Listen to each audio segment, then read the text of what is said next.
Hello and welcome to the zoominghooskpodcast. I am your host, Dustin DaHusky. And I'm Kurt-Ann Sourpuss. Welcome to another episode. How are you, Kurt-Ann Sourpuss? I'm here. You're here? Yeah. You're here and there? And loafing firmly. Everywhere. Yes. Aw. And loafing on a beer. Loafing on a beer. Look at that. Yeah. Absolutely perfect plank loaf. Yes. On a small can of Miller High Life. Yep. That's our sponsor today, our beer sponsor. They won't pay us, but we'll pretend they are. Yeah. Miller High Life. There we go. That's it. For Hoosks and kitties. Mm-hmm. I have a half a liter of it in a Polish Tyskie glass, so European beer. They'll give you half a liter, and they can't skip out on it, which is great. Where did you get that from, anyway? My grandfather gave it to me. He had Polish neighbors. And I guess if you're Polish, you'd stick together. And apparently they gave him 3-4 Polish beer glasses. And he gave them to me because this is during his time when he was going through stage 3 colon cancer. And he made it throughout without a problem. So he couldn't drink beer. In fact, he can't really drink too much beer anymore because it tastes awful to him now. So, in a sense, Probably a good thing for him. He'll actually drink a beer. It's just he says that it tastes awful. And I guess that's understandable. Once you've gone through a lot of chemo, some things Don't taste the same. anymore. Yeah, right? your body goes through chemical changes. That sounds like 12-year-old me when my dad offered me a beer. Yeah. And I drank it, and I said it tasted awful. Yeah. And now beer tastes great if you're a beer drinker. If you're a beer drinker. Some people still think it, some Tastes beer. like ass, which Yeah, especially some of the domestic beers. I don't know. St. Pauli Girl doesn't really taste that good. And Beck's has a unique taste that tastes kind of meh. You can drink it, but it's the only beer that I can drink that gives me somewhat of a hangover. And regardless of how much I drink, little or a lot, it's the same the next day. Wow. It's just their formula is just that bad. That's too bad. And Coors, Where is that brewed out of, by the way? I don't know.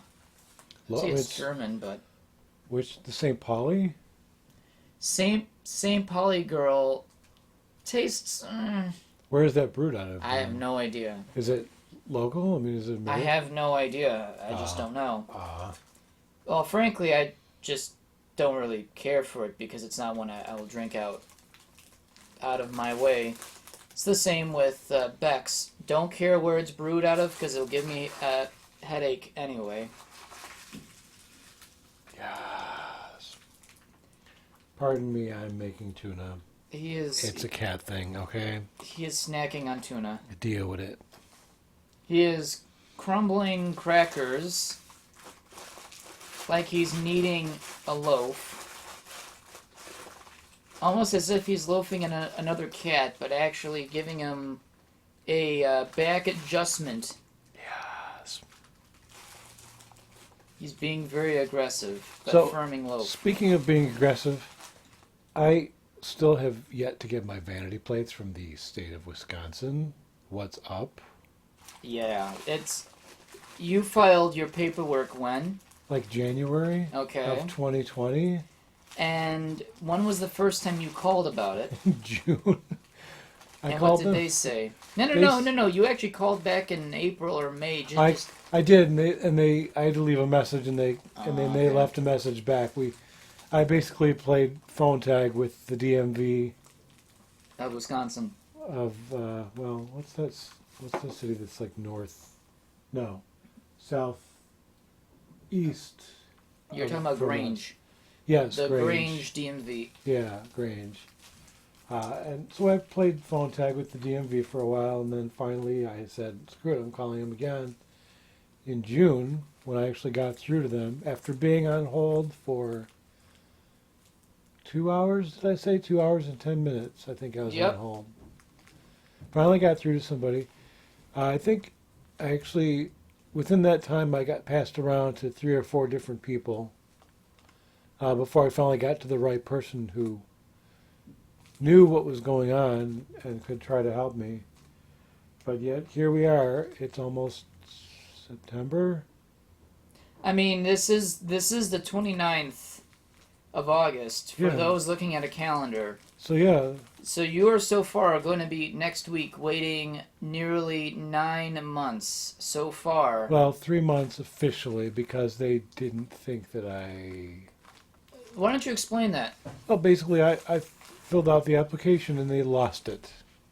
In a nutshell, they lost my request for my custom plates. Well, it's not that they lost it, they misplaced it. They lost it. Apparently, from what you told me, they put it in another room, left it there, totally forgot about it. When you called, they looked around and said, oh, we found it. It's been sitting in a room that no one else used for much of this whole year. And then with your payment, your form, your payment, and the letter that, or the envelope that it came in, was put aside for 6 months. So they never actually even cashed the check or whatever, or did anything with the money. So the money was just sitting there. Yeah. And nobody questioned it. And of course, they don't call us. No. If there's just money sitting around. Right. You have to call them. Yeah. So, what do you think about the temporary plate that you've had on the back of your car for 7 months? Well, my paper temp, what do I think about it? I think at least I had that, but I mean... Because the question I'm asking you is the legitimacy of it. Because it was never valid. Oh. You were driving on invalid temporary plates for this whole time. Well, thank God I didn't get pulled over by the police. Yeah. Because I probably would have been incarcerated. I don't know about that. You would have probably been... Detained. Detained. Honestly... Possibly incarcerated. I mean, you do have the title of your car, so you got that. Not on me. I'm not driving around with it. No, but I'm saying is you have proof that you own the car. If you don't have proof that you own the car, drive without plates or even a valid... There. No more sound. Yeah, oh my God, that's annoying. Oh my God. Sorry. I can't think of anything else but that. Crackers. So you've been driving around on a temporary plate that we attached to your rear window since January. Yes. And we thought by April, this should be off your car and then you have your plates. Yes. In June, you finally called them. Your paperwork and check, your payment check, for said form and plate have been sitting in a back room this whole time, untouched, until you called. Yep. Then about a week later, they gave you actual plates for a temporary plate because they fucked up so bad. They were quick with that. They were quick with that, and it even has like coincidental initials and birth year on it. Yeah, which is interesting. And we're not disclosing to you. Sorry. No. So that actually meant that you were literally driving on nothing. For a fake piece of paper. A fake piece of paper because fake plate. They wouldn't have actually activated it until they got your information because that's still tied to the form. Yeah. Because they still have to put you in their system. You weren't. So the temporary plate was just a number that they printed. It didn't mean anything until your name was in the system to know that was your number. So yeah, normally Wisconsin DMV doesn't fuck up this bad. But this is a pretty good example of how the DMV can really mess you up. I'm blaming the COVID. That's all I can do, really. Though you sent it in January. Before the COVID. So I don't even blame... I think they just legitimately forgot about you. I mean, really, COVID began in January.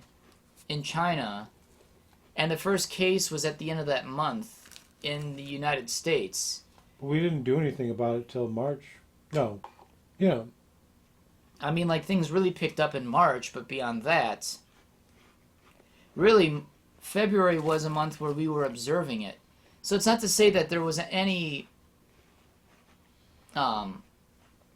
reason to believe that the DMV was halted because of the COVID and more of just being a dumbass.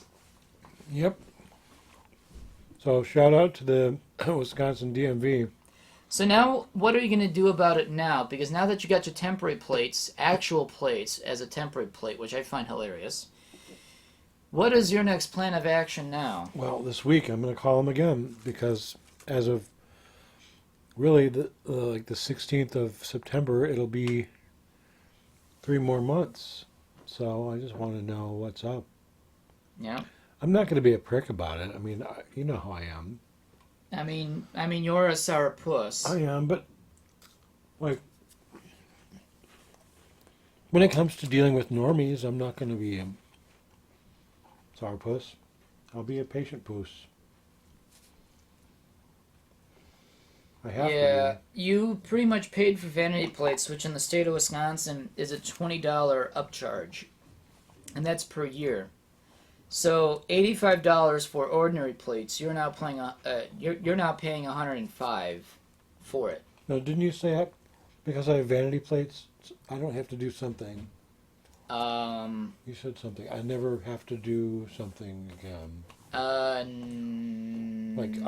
I can always use them. Or wait, what? I am totally lost. I just know that you're paying an extra $20 more a year for vanity plate. I thought that I didn't have to. There's something that I could always have. I would always have that plate or something after this. Oh yeah. So let's say you need new plates, or for example, you go to a different plate. You can always request with proof that you've had this plate. You want to go back to Kurdan Sourpuss as your vanity plate, you can. Well, it's a sourpuss. Is what right, but I'm saying because it's a vanity plate, they have that always on record. They can always produce another plate in the future, 50 years into the future. If you wanted to do something else and then went back to Sourpuss, you can do that. That's the only time Unless that they can lose my information again. Well, actually, you would have your information, but I doubt the system's going to reset itself anytime soon. Well, I can only hope, because right now my faith needs to be restored. I think a lot of our faith can be restored right now. Yeah. So you had something you wanted to talk about. Yes. So, lately, I've been feeling pretty nostalgic about stuff. Mostly TV shows, about watching them either with my dad or just, mostly with my dad, because when you're my dad, the TV remote belonged to him. So growing up, you know how kids were 90s kids and whatnot and watching all of their shows? Mm-hmm. I never had that luxury until the 2000s. I am a 90s kid for certain, but I grew up in different decades through the 90s.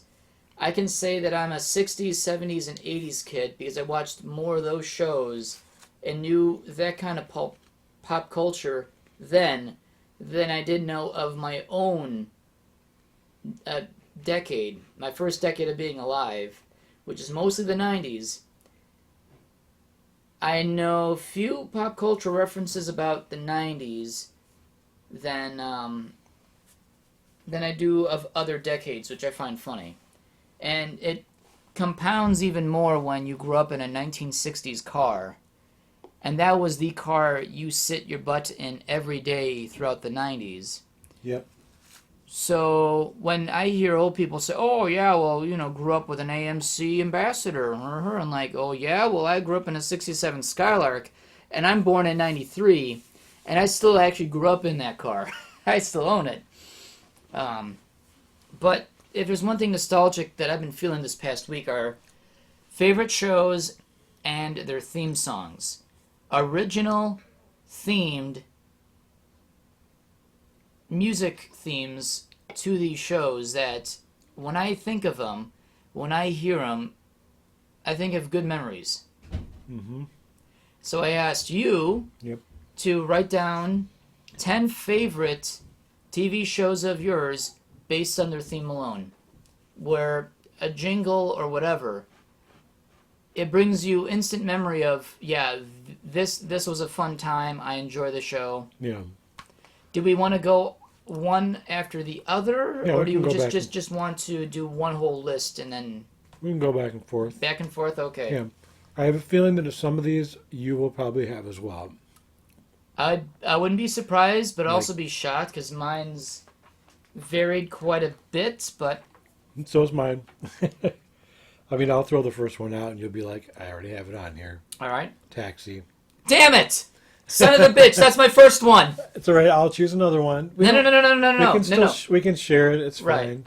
I mean, It's funny, because my number one, and Taxi. I did this in no order. Me too. I did this in no order, and I like Taxi. That's my number one. It's not my number one favorite. It's part of a top 10. And it's funny that that's your first one that you put up, because I also told you order doesn't matter. So I find that funny. Yeah. All right, so the second one I know you won't actually get, though. But Okay. yeah, Go my ahead. first one is Taxi. Yep. Because there's no lyrics to the song, but boy, is it so 70s. And Not that just show... that. I mean, it's so iconic. Yeah. I mean, it doesn't reflect really the tone of the show at all. No. I mean, Danny DeVito. Louis De Palma. Or Latka. Or Laka. Or Reverend Jim. Andy Kaufman, I should say. Right, Andy but we're going to Kaufman. call him Latka. Because no matter what he ever did in life, Latka's the one thing that's going to stick with him, even if he hated it. He did. He absolutely hated that character. He hated it. He liked it until people got it. Yeah. Oh, yeah. Once everyone was in on the joke, he moved on to something else.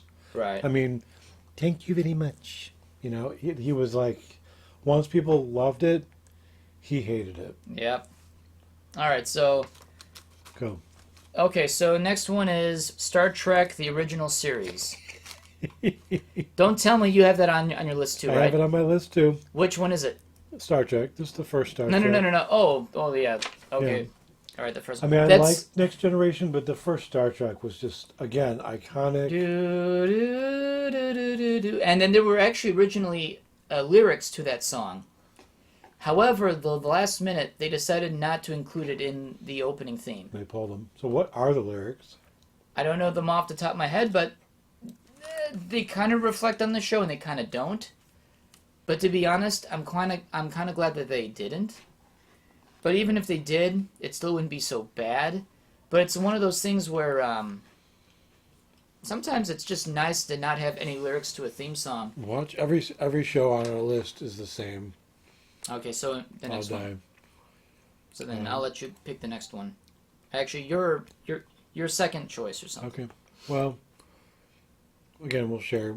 I'm not going to sit here and think of new ones. Happy Days. Damn it! Yeah, okay, yeah. Now that's number 7 on my list. You know what? I think the most iconic thing about Happy Days is the opening theme. Yeah. Not only is it... So, the show began in 1974, so you're in the era of Beehive haircuts. No, not Beehive, that's kind of 60s. Disco. You're into disco, but you also have sideburns, and boy, were they long. You're in a time when now you're going for stereotypical 50s Americana in a sense. Yeah. And it's the jumpy, happy theme of Happy Days is what always gets to me. Is it's perfect. It reflects the time period they are trying to portray. Also, the year of the Sourpuss. The year of the Sourpuss. That's when I was born. The opening theme of a record playing on a turntable, and then you see in neon lights Happy Days. In my grade school, we all had to sing on stage the theme to Happy Days, which I was totally fine with. All the other kids were like, where else me? I liked the show growing up anyway. A lot of these shows I grew up, except for two which weren't from that time period, or not from that decade, Yeah. I actually grew up watching with my dad. Yep. The lyrics are great. They're very positive. The beat is fantastic. It is. It's such a good song. And you've got the Fonz. You got Fonz. You've got Harry. What is his name? And Henry Winkler is from Wisconsin. And Henry Winkler is in Arrested Development. Yep. And still hilarious. All right. So then that was your number 2. Now for my number 3. Now this one I'll be amazed if you have this one. The Bob Newhart Show. I do not.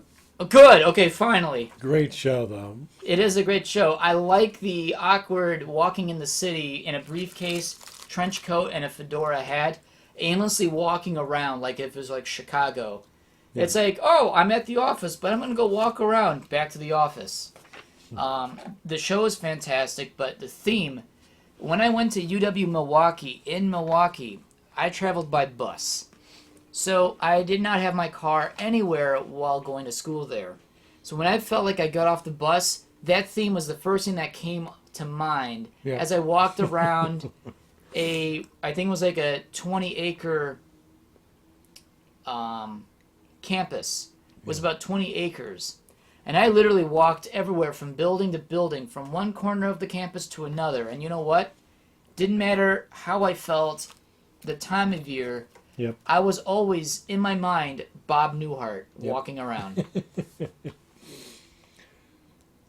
All right, so then, wait, so it's your next turn, yeah.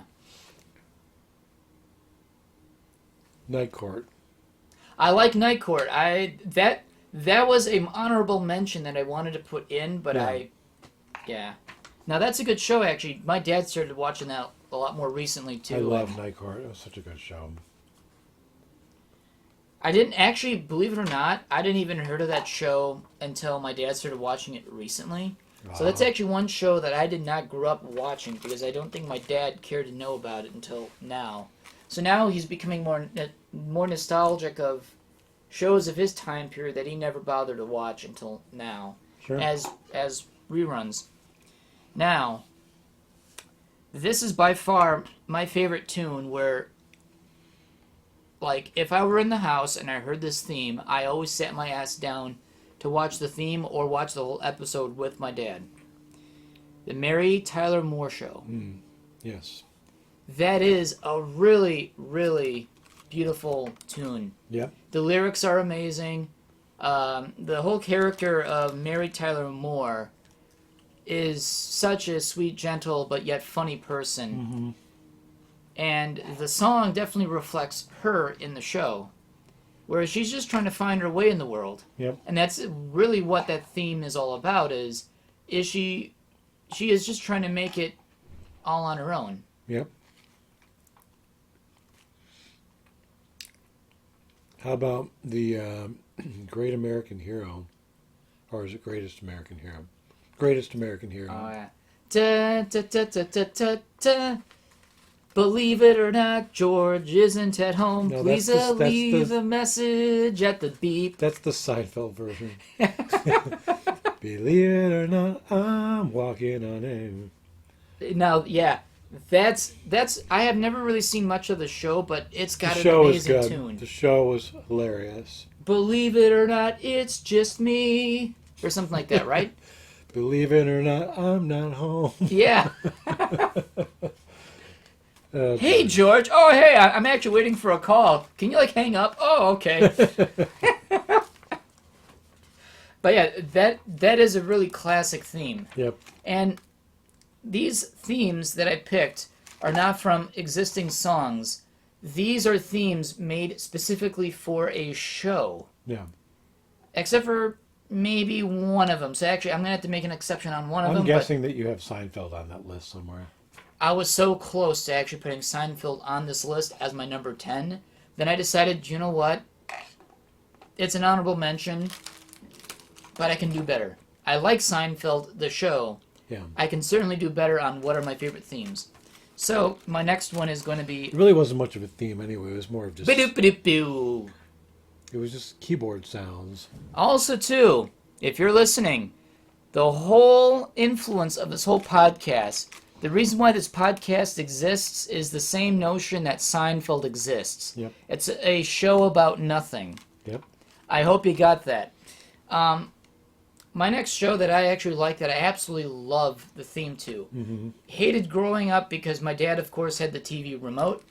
But now, looking back on it, great show, is MASH. Yes, MASH was a good show and a great theme. Yes. Like my uncle Herb, was it my great? My great uncle Herb was a Korean War vet who was actually maintaining the bubble copters, the ones used in the show. He was mechanic for those helicopters during the Korean War.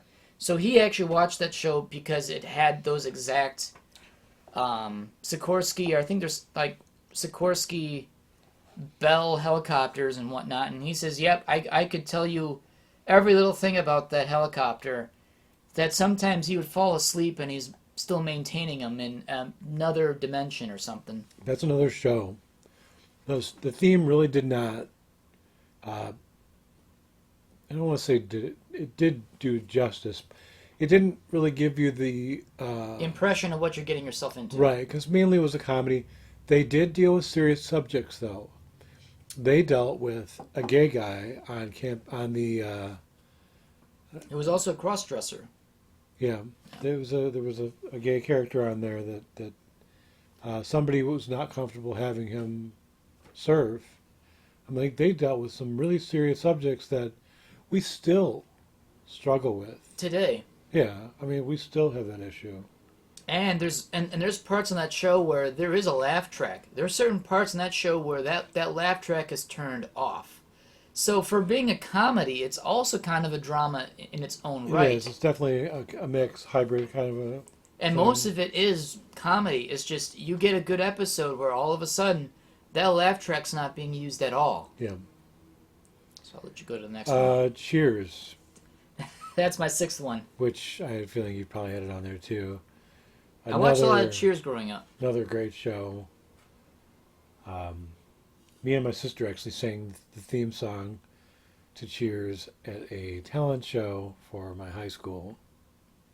Oh yeah, where everybody knows your name, dun dun dun, and you're all and they're always glad you came. Yeah. Everybody's just the same. You want to go where everybody knows your name. See, this is a time period of like TV shows. We don't have that anymore. No, like the creativity for they themes. try to, but it's just not the same. No, and the times that they do offer something great, it's like, nah, it's kind of stupid. Let's just go get some corporate theme song that's already out there. Like, imagine if they were using songs popular at that time that aged terribly. If you use a theme song that's meant specifically made for a show, even if it doesn't tie in with the show at all, it's unique in itself that it's never played enough to where it goes bad. Yeah. But yeah, Cheers is a great show with a very great theme. Yep. So my next one after that would have been Happy Days, but you mentioned that one, which is funny. But a good choice. Now, this one I actually grew up watching on my own, without my dad's knowledge, although he didn't really care because, after he was done with the TV remote, I could do what the hell I wanted afterwards. Then I would wait late at night to watch this. Sometimes when people are in bed, because by around 10 o'clock, everyone's kind of in bed in my household. And anyway, so I had stayed up late, and I thought late was past 10 or 11, up to like 1 o'clock. And then I thought, wow, I'm really breaking the rules, is to watch episodes of Fresh Prince of Bel-Air. Yep. I wanted to become Will Smith. We all did. What you talking about, Willis? That's a different show. That's a different show. That's different strokes. Oh, damn it. It's been a long while since I watched Fresh Fresh Prince. That's Different Strokes, which I had thought actually about putting Different Strokes on my list of themes. But I like the show though, and I like the theme. Yeah. And you know what? It's a show opener that I like the opening and the theme at the same time. Well, I like that about a lot of the shows on this list, but particularly Fresh Prince is one show where they really had fun making the opening to. Oh yeah, you can tell. And it's not like, hey, we're going to do like some generic thing and whatnot. No, they legitimately played along with the song and the lyrics to video, which is pretty fun. Yep. Let's see what else. What do I have? Golden Girls. Okay, all right. I actually, that's one show I've not really watched at all. Oh God, it's so good. They're ruthless and so rude to each other. It's hilarious. You'd be a perfect match on that show. One older woman, older than the rest, who's just probably the rudest of them all. One that's younger and thinks she's still beautiful and gorgeous and sexually active and always talks about sleeping with different men. One airhead, who we still know as Betty White. Yep. And she always had stories of St. Olaf, the town that she grew up in. And then, of course, the straight, what do you call it? The straight man of the show, which was the tall lady. I can't remember her name. My God. But she was hilarious, too. They were all good. They were all funny. Again, they dealt with serious issues, but it was always funny. So well written and a great theme song that we actually still play at my work. Mm-hmm. We still hear the Golden Girls theme song. And I'm a little drunk, so I can't sing it for you right now because I forget how it goes. So you go. All right, so the next two are actually from this century. So that means that, like... What? So then the earliest date of my list is from 1966 with Star Trek, the original series. And from that point, Fresh Prince of Bel-Air ended its air in 1996. Mm-hmm. My next two shows definitely began after the year 2000. And a little bit of background information about what I like about these shows and what I hate about other shows like them.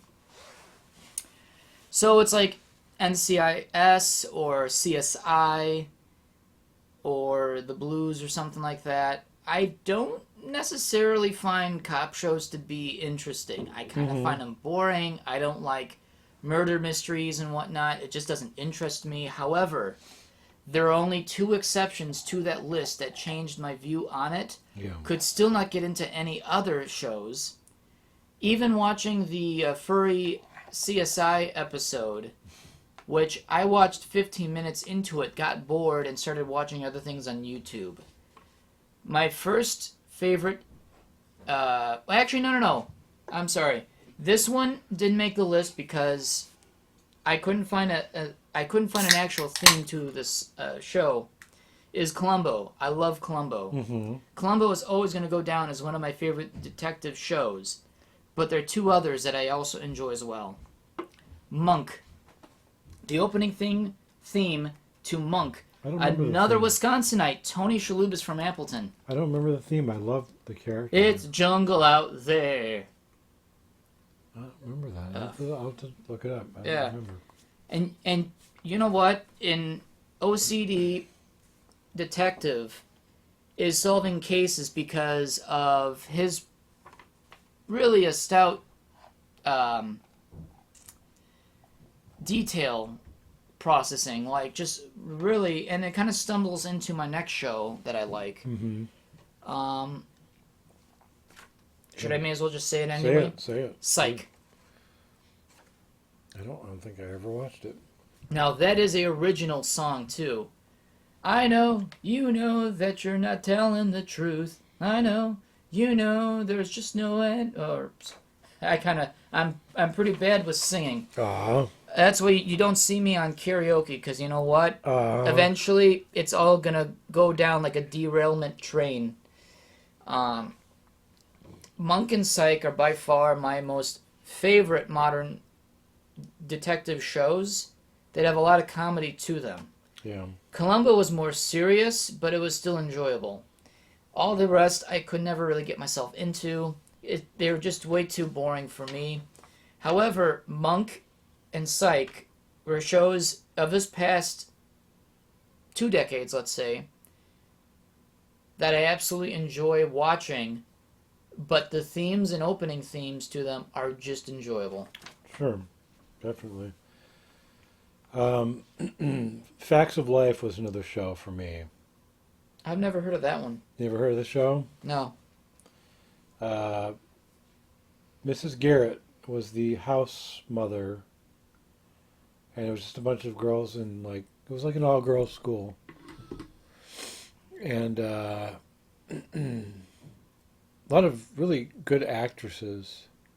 I guess I gravitate to the female characters when it comes to TV. I don't know why. Golden Girls, Facts of Life.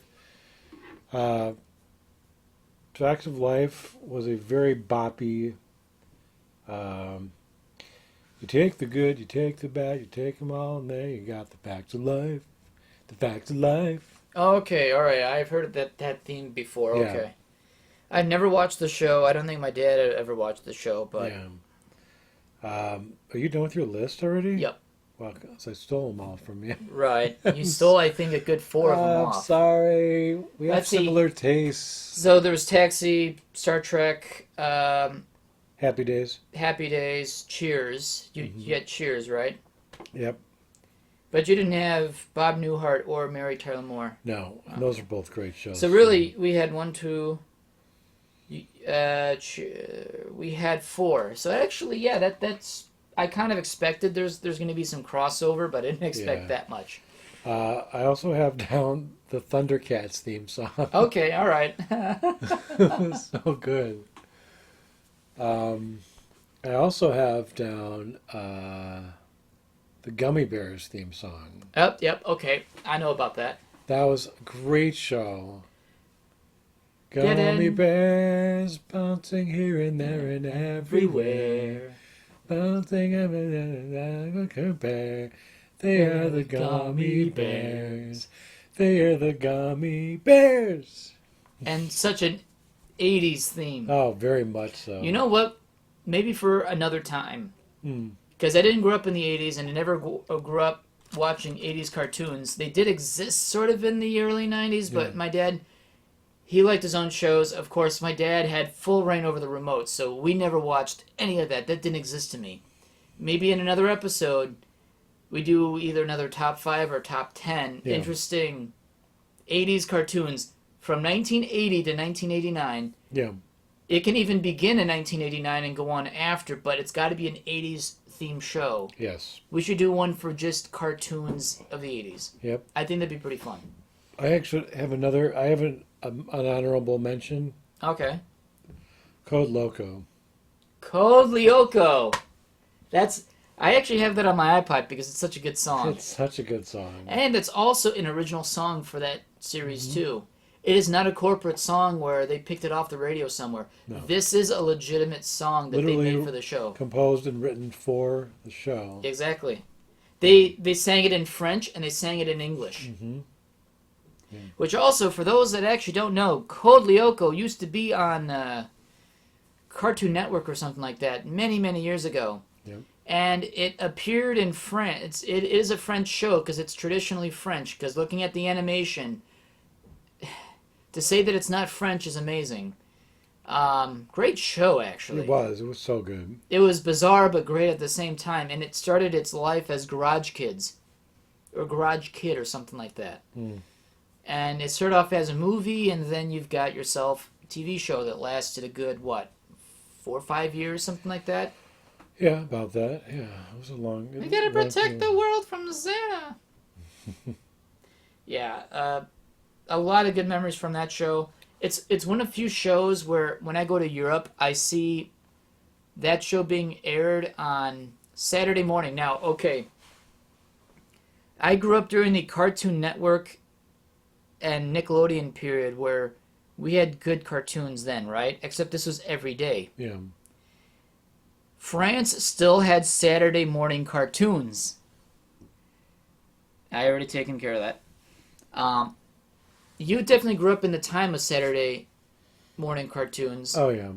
I can say I grew up in the time period of European Saturday morning cartoons because they still do that today. Yeah. They don't do that every morning. They actually only do it on Saturdays alone. So I can say on different continents, I am both. Even in Italy, they have Saturday morning cartoons, which I watched Courage the Cowardly Dog dubbed in Italian. So a lot of the shows that we had in the 90s and early 2000s were also being aired in Europe as well in different languages. So you ask any European furry what their favorite TV shows were growing up, I wouldn't be surprised if some of the picks they chose were also the ones that we watched here in Native America. Or like in our Native American that's so wrong. I'm not even going to use that. Pretty much in our domestic kids show channels, we had all the shows. They also had two, but obviously we had them first because they were all produced here. Mm-hmm. Yeah, there were a lot of great themes to a lot of good shows, and nowadays that you will find a show here and there that has a really good theme. Yes. That speaks, wow, this is amazing, the show is going to be great. Of course, it's all based on emotion, but those days are kind of done. They are. And it's kind of sad that shows like Taxi. Now, yeah, the French were the first ones to make movie, not adaptations, but made the movie Taxi. Then Queen Latifah and what's his face, the guy that can't drive a fucking Daewoo, but has to sing and drive in order to drive perfectly, which makes no sense.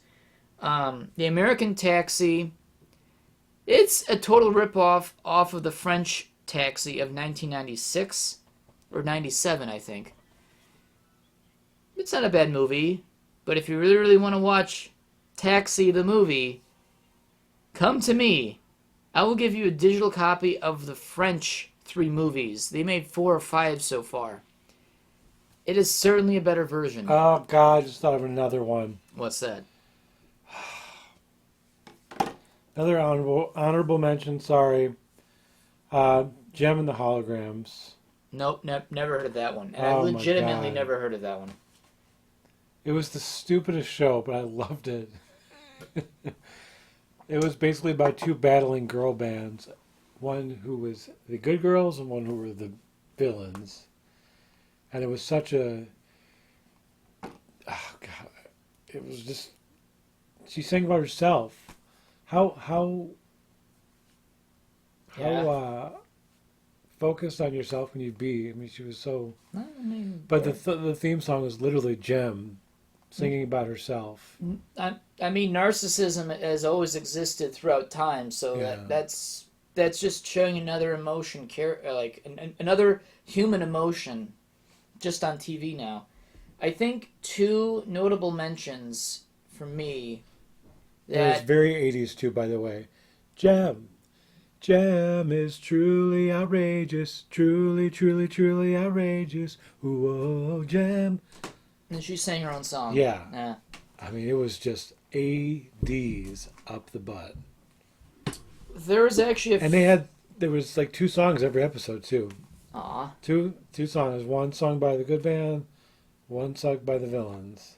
And I hated the villains so much. Oh, because they're the villains. But I loved them too. So, there are actually 3 shows, and I think 2 of them are from the 60s. Yeah. Actually, no, I think they're all from the 60s. So, Perry Mason, the intro to Perry Mason is iconic. Yes, it is. The intro to Dick Van Dyke Show